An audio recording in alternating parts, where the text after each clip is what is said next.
Au programme du jour, on va parler de la SEC américaine et les petites nouveautés qui sont apparues au sein de cette dernière. On va également revenir sur la Banque Centrale Européenne, la fameuse BCE, et puis sur Ripple le XRP avec une petite prédiction de prix. J'espère que la semaine s'est bien passée de votre côté dans quelques heures. C'est le week-end, donc bon courage à vous et surtout enjoy it. N'oubliez pas, mais bon, de vous abonner et d'activer cette petite cloche pour les nouveaux arrivés. Et pour celles et ceux qui n'ont toujours pas franchi le cap, abonnez-vous les gars, ça fait toujours plaisir. Merci d'avance. Et puis titier maximum l'algo. Le marché de la crypto-monnaie aujourd'hui est dans le positif, 2%. Ça fait plaisir les gars. Du côté du Bitcoin, on a un prix de 98 457 $, plus-value de 2,35%. Le TH, lui, plus-value de 1,16%. Le prix de l'Ether est de 2752 $. Je vous l'avais dit hier en dessous, déjà de 200 $, le Solana, vous pouvez y aller aisément. Et hier à 169 $, les gars, c'était vraiment cadeau. Prix de l'actif aujourd'hui, 174 $ et plus-value de 4,53%. On va partir sur le Dogecoin, plus-value de 0,87%. Et le prix du Doge est de 25 centimes. Et notre XRP, plus-value de 0,95%. Et le prix de ce dernier est de 2,69 $. Donc, pas d'inquiétude, les gars. Tout est dans le vert. Pratiquement dans le vert. Aujourd'hui, nous avons donc la Securities and Exchange Commission des États-Unis qui a annoncé la création de la Cyber and Emmering Technology Unit, une nouvelle unité dirigée par Laura Dalred qui vise à combattre les fraudes exploitant l'engouement pour les crypto-monnaies et l'intelligence artificielle, remplaçant ainsi le Crypto Asset and Cyber Unit de l'ère Gensler. Marqué par une approche répressive tout azimut, le fameux CTU cherche à protéger les investisseurs tout en soutenant l'innovation et les acteurs légitimes du secteur. Sous la nouvelle direction de la SEC et de l'administration Trump, cette unité collabore avec le Crypto Task Force de Hester Pierce, qui entend éradiquer les escrocs nuisant à la confiance de ces technologies, tout en favorisant le développement et l'efficacité des marchés. Cela marque tout simplement un tournant décisif, encore une fois, dans la régulation des crypto-monnaies, les gars, et encore une fois aux États-Unis. Et je sais, on a beau ne pas vivre aux États-Unis, mais je suis encore une fois totalement d'accord avec vous, ça quand même gros client du marché de la crypto-monnaie. Et si c'est positif là-bas, les gars, ça ne peut être que positif pour le Bitcoin et le reste des altcoins. Donc, c'est pour ça que je vous en parle quand même assez régulièrement des petites news de là-bas. Parlons maintenant de chez nous, de l'Europe. Encore une fois, tout est une question de point de vue, vous allez voir. La Banque Centrale Européenne, donc BCE, a dévoilé un projet ambitieux pour intégrer les paiements en monnaie numérique de banque centrale. Encore une fois, c'est sur blockchain, dans le cadre d'une stratégie en 2 étapes visant à encourager l'innovation tout en préservant la sécurité et la stabilité financière. Ah non, BCE, les gars, les MNBC, c'est pas le bon call.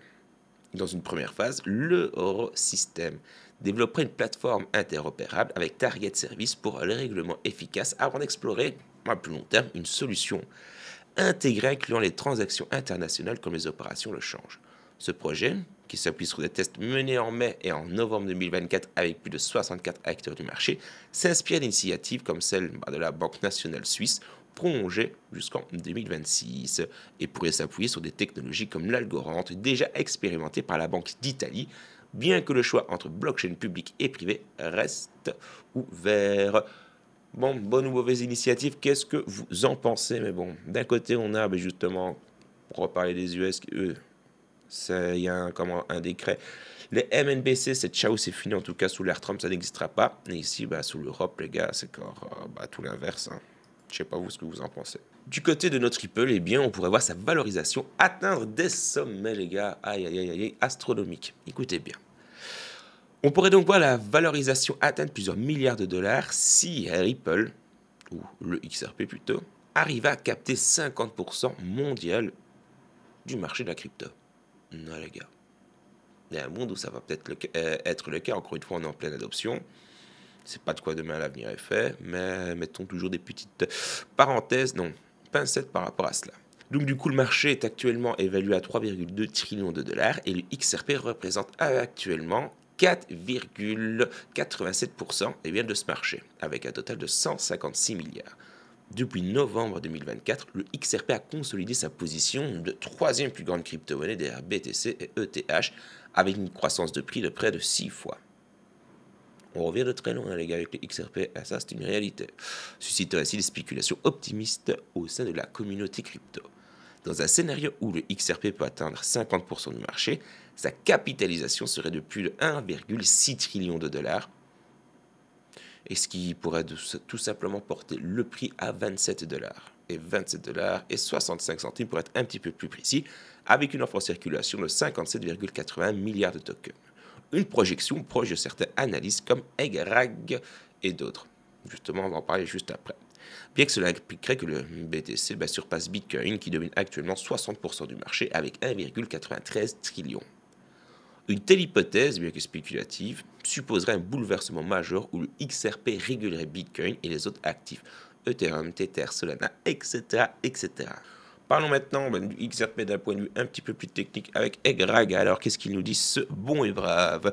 Egrag attire l'attention de la communauté XRP sur des niveaux de prix à surveiller, alors que le cours grimpe actuellement. Porté par les espoirs d'approbation d'un ETF aux États-Unis. On arrive fin du mois. Il y a un monde où, courant de la semaine, les gars, ça va exploser. Hein. Oui, encore une fois, il y a un monde. Est-ce que c'est celui dans lequel on vit? J'en ai foutrement aucune idée.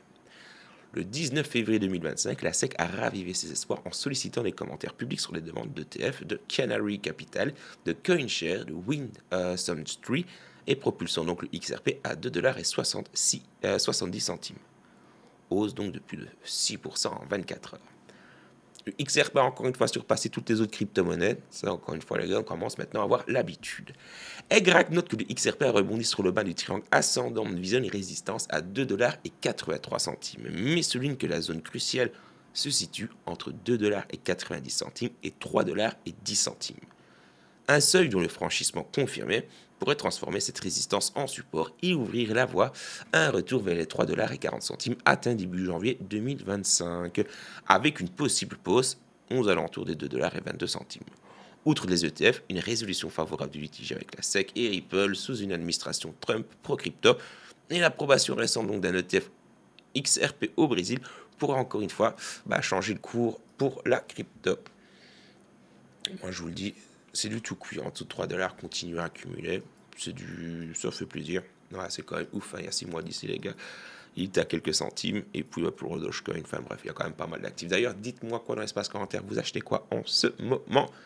Pour le moment, j'avoue, j'ai un petit peu. J'ai acheté du Solana. C'est parce que j'avais un même coin sous le coude. Donc, hier, j'ai acheté quelques petits Solana. Je vous l'ai dit, 169 $, c'était quand même un prix relativement intéressant.